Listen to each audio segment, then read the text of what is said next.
That's Ronnie, my new partner. Ryan don't like that shit you was talking about going to the police. Don't like that shit at all. What's in the bag?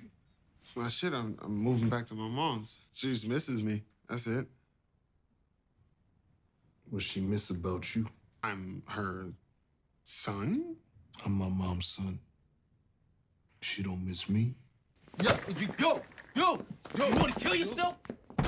Do it, nigga! But you ain't taking the rest of us with you. And it's changing up, Rob. He ain't the same. I don't want this. I'm sorry. So when you're at your weakest, that's when it reminds you of your worst shit, of your worst day, of your worst you.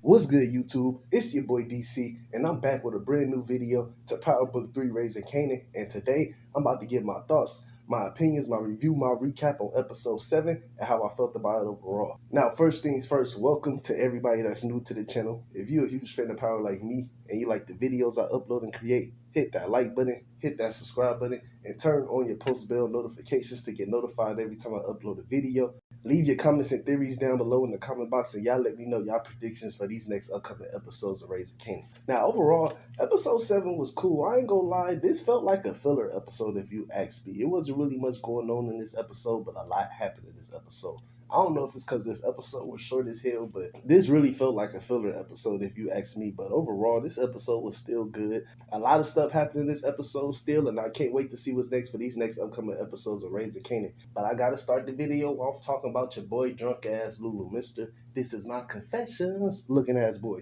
He stepped up to the plate in this episode and wrote his wrongs in this episode and took out your boy Scrappy Mama in this episode. And I'm not gonna lie, that death scene was funny as hell because Lulu knocked the wig off her ass, bro. Like, damn, I get it. Lulu had to take her out, but he blew her wig off her head. That shit had me fucking rolling. But hey, it is what it is. The Thomas family will no longer have to worry about Scrappy's mom possibly snitching on them about Scrappy's murder. But you never know. She was an informant, so you never know. The situation could possibly might come back up. But your boy Detective Howard made sure to let Raquel know about this and made sure that your girl Raquel handled this situation with Scrappy's mom, because your boy Lulu was dumb as hell for even going over there in episode 6 telling Scrappy mom about Scrappy's death. Like, that was just dumb as hell. And in this episode, this nigga was telling Marvin he didn't even remember that shit. Like, bruh, Lulu really need to put the bottle down and stop drinking, because the fact of the matter is you really didn't remember going over there to Scrappy's mom's house, and your dumb ass told her some shit that you wasn't supposed to tell her. And in this episode, when he went to go kill Scrappy mama, this nigga was outside hitting the bottle, drinking before he went in her house. Like, nigga, just put the bottle down. It ain't never that serious. Lulu really need to find a way to get his drinking under control, because he's really starting to become a liability to the family. And at this point, Lulu could go. Like, we ain't got time for none of this bullshit that Lulu on, bro. Lulu could go. Like I said in my episode 6 recap, the Thomas family got too much shit going on for Lulu to be out here acting dumb as hell. And at some point, somebody will have to figure out a way to neutralize Lulu before the season is over with. But shout out to your boy Detective Howard, because he did come through for the Thomas family in this episode and told Raquel about this. But at the same time, Detective Howard ass should have told Raquel about the feds investigating Marvin. Like, I don't like how Detective Howard didn't tell Raquel about that. Like, I get it, he got to keep information for himself, but at the same time, he should have said something about that shit. You just can't sit there and let my boy Marvin get caught up for this shit. I wish he would have told Raquel about this, but it is what it is. But while I'm talking about Detective Howard, in this episode, your boy Detective Howard was finally able to get transferred over to the narcotics division in the Queens area, basically pulling him closer into the task force so he could figure out what the FBI is investigating when it comes to this task force and who the suspects they're looking at. But before they can even move forward with this, your boy Detective Howard has to go through a background check. The FBI got to do a background check on Detective Howard to make sure that he's clean. And I got a feeling this shit is about to go bad. I just got a weird feeling that this background check is not about to go in Detective Howard's favor. And the FBI is going to find out some stuff about Detective Howard in this background check that I'm pretty sure Detective Howard does not want them to know about. And once this does happen, all hell is going to break loose for your boy Detective Howard, because he going to have to figure out a way to get himself out the situation. And I just hope Detective Howard is really able to figure out a way to get himself out of these situations,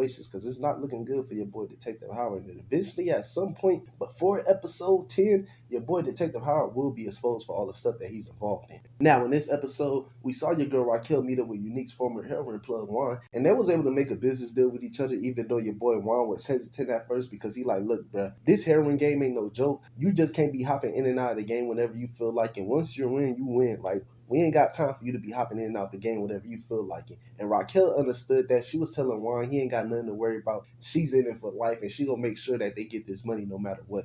And that's what your girl Raquel was doing in this episode. She was watching all the Chinese folks in this episode and watching how they do their business, because your boy Juan has been having issues with getting his product across the town without getting caught by the feds. And that was his main problem when it came to him doing business with Unique. Your boy Unique ain't have no transportation, but Raquel does. So throughout this episode, we saw Raquel go to different Chinese restaurants to see how they basically operate their restaurants, basically trying to figure out a way to move this product. And by her popping up at these different restaurants, just watching how they move stuff through these Chinese restaurants, she was able to come up with an idea to basically start packaging a product in the supplies that the Chinese people is getting. You know they got to get the supplies for the food when it comes to like the forks, napkins, spoons, cups, or whatever. And your girl Raquel started to realize that she could have the product move throughout the city by packaging it in these cups and forks and whatever. All this stuff that they got packaged that they delivered to these restaurants. And I'm expecting your girl Raquel to do that in these next upcoming episodes of Raising Kanan. Now that she's back in the mix, I'm pretty sure in episode 8, she gonna start figuring out a way to move this product throughout the city without getting caught by the feds. And it's gonna go good for her.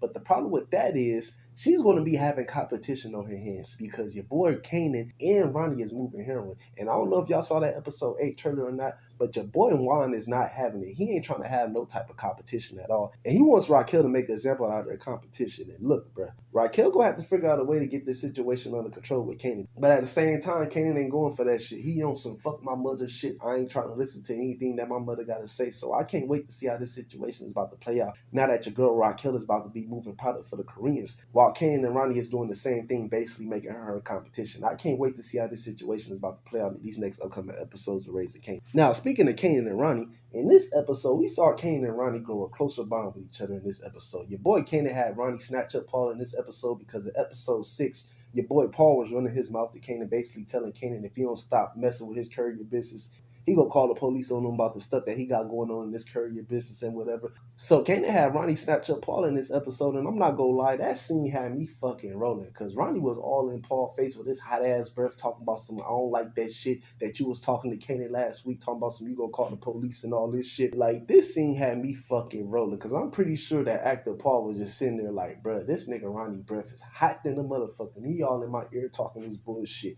But while Kanan and Ronnie was up in there intimidating your boy Paul, Boy Famous walked in looking shook than a motherfucker. He like, damn, bro, I ain't trying to walk in on none of this. I'm just trying to get my stuff and go. You kick me out my own apartment, which I don't like. I don't understand why the hell Famous was even in this episode packing up his shit, but we gonna get to that a little bit later in this video. But Kanan was still treating Famous fucked up in this episode, telling Famous that he better be out that apartment before he get back and all this crazy shit. Like, bruh, Kanan is really starting to get annoying if you ask me, and I'm gonna explain why Kanan is annoying to me. I get it that him and Famous is having issues with each other, and your boy Famous is fucked up for not telling Kanan about that gun that Raquel put in his bag in episode 4, but at the same time, you shouldn't be letting no type of outsiders know about the stuff that you and Famous got going on. Like, I don't like how your boy Kanan told Ronnie in this episode that Famous be running his mouth and shit. Like, I don't understand why Kanan would even tell Ronnie that shit. Like, that scene really pissed me off, because Kanan was really using Ronnie to intimidate Famous. Like, really, nigga? You really go use Ronnie to intimidate Famous, trying to scare your boy Famous? Like, now to think about it, I'm kind of glad your boy Famous decided to move back to his mom's house in this episode, because your boy Kanan was tripping. And Ronnie ass was tripping in this scene too, talking about some, oh, why your mama want you to come back home? What your mama like about you?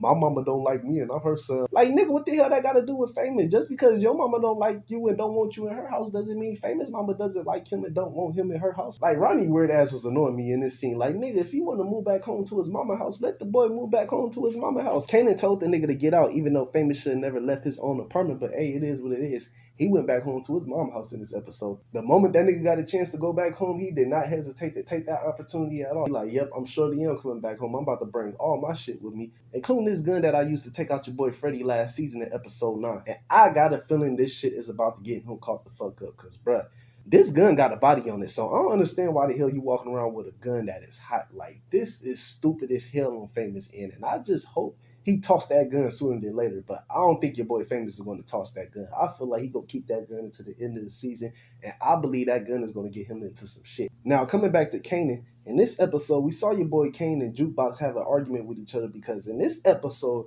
your boy Kanan decided to hook up with Jukebox band member Crystal. Not Aisha. We all know that Kanan and Aisha have been kicking it with each other these last couple of episodes, but When your girl Aisha decided not to give Kanan no pussy at the movies because your boy Kanan was trying to push up on Aisha to get some, but your girl Aisha wasn't going for it. So when Kanan heard that shit, he took his ass right over there to Crystal House and he got him some. I'm pretty sure that's what happened. I'm pretty sure them two hooked up.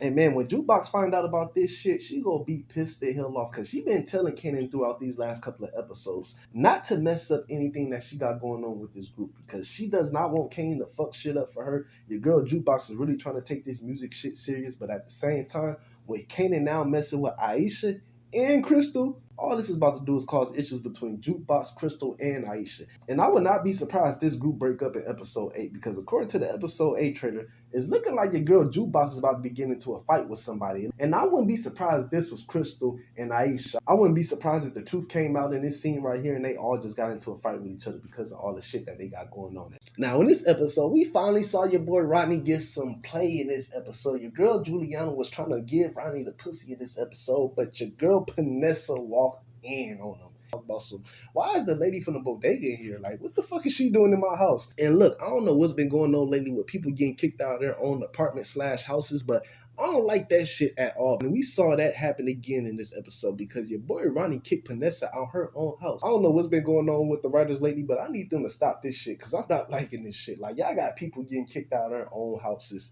by people that don't be live there or pay the bills there. Like, Ronnie don't pay no type of bills in that motherfucker, but you go kick Panessa out her own crib. Like, make it make sense for me, bro. I'm not liking this shit at all. But your girl Panessa still got the fuck out. She got the rest of her shit and went back to her mom's house. And your boy Ronnie followed Panessa to her mom's house in this episode, talking about, oh, so that's where your mama live at? I need to make sure you good and safe because the person that took out Unique is still out there. And I don't understand how Panessa hasn't put 2 and 2 together and realized that your boy Ronnie was the one that took out Unique. Like, come on now, Panessa. All evidence is pointing towards your boy Ronnie being the one that took out Unique, and you just sitting there playing dumb. Like, I need Panessa to stop acting dumb and retarded when it comes to this situation right here because she just acting like she don't know what the hell is going on. And look, I've been seeing some theories online in regards to your girl Panessa possibly being the one that might have to take out your boy Ronnie, but I don't know how that's going to play out because your girl Panessa been acting scary, but hey, you never know how it could play out because she does have more of a reason than everybody in the whole TV show to take out your boy Ronnie. So we just go have to wait and see how this situation plays out in these next upcoming episodes of Raising Kanan. But I need your girl Panessa to stop acting dumb when it comes to this situation right here between her and Ronnie and Unique's disappearance. Now, last but not least, I gotta talk about a character that's really starting to get on my goddamn nerves. Your boy Gerald. This nigga Gerald had the nerve to leave his kids outside in a cold ass car while he was in the house getting high. And I'm glad Marvin showed up to these kids' rescues because your boy Gerald was tripping the hell out. Gerald really pissed me off in this episode. I'm not gonna lie. Marvin might have to smoke Gerald. I'm just keeping it 100. Gerald ass could go as well, because not like that, but I could just tell that Marvin hanging around Gerald is not about to go good for Marvin's favor. Like, bruh, I'm scared for Marvin's character because Marvin has been having a great season. Like, bro, Marvin has been 7 for 7 within all these episodes in season 3 of Raising Kanan, and I don't want nothing to happen to Marvin's character, but at the same time, I can just tell that the writers are setting up for a very tragic heartbreak for us when it comes to Marvin's character. And I don't want to see this shit happen. Like, bruh, leave Uncle Marvin alone. Y'all can take Lulu. Y'all can take Kanan shit. Y'all can take Raquel if y'all need to, goddammit. But just leave Uncle Marvin the hell alone.